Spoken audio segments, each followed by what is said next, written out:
If you want to change up the look of your 2024 Mustang, then you can do it easily with the RTR hood vent. The RTR hood vent will make your front end look a lot more aggressive, and on top of that, it's a super easy install, so let's jump into it.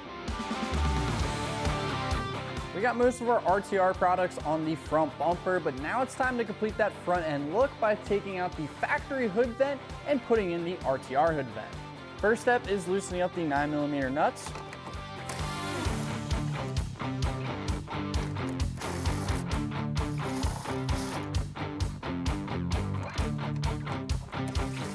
Now we're going to release the clips on the vent here. Basically, you're going to take your finger and just push it up and lift up on the hood vent as you're doing that, and it'll start popping out of place. Pop it into place.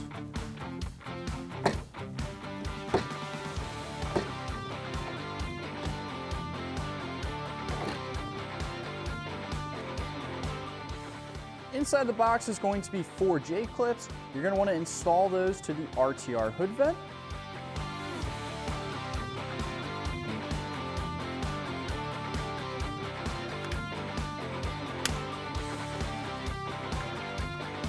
Before I put our new RTR hood vent on, I'm going to go ahead and just clean the surface under it because it is getting pretty gross under here, and might as well just clean it up while it's off.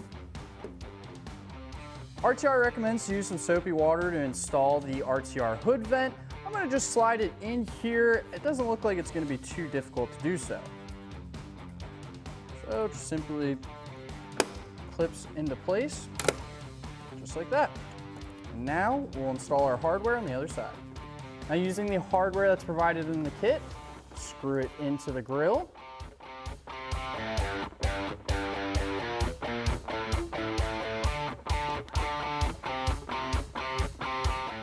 As you can see, we just finished putting in the RTR hood vent, and at this point we have the entire RTR Spec 2 products on the front end of our S650 Mustang. So I guess you could say our S650 at this point is ready to rock, and now it's time to start going onto the side of the Mustang and installing our rock splitters and a couple other parts.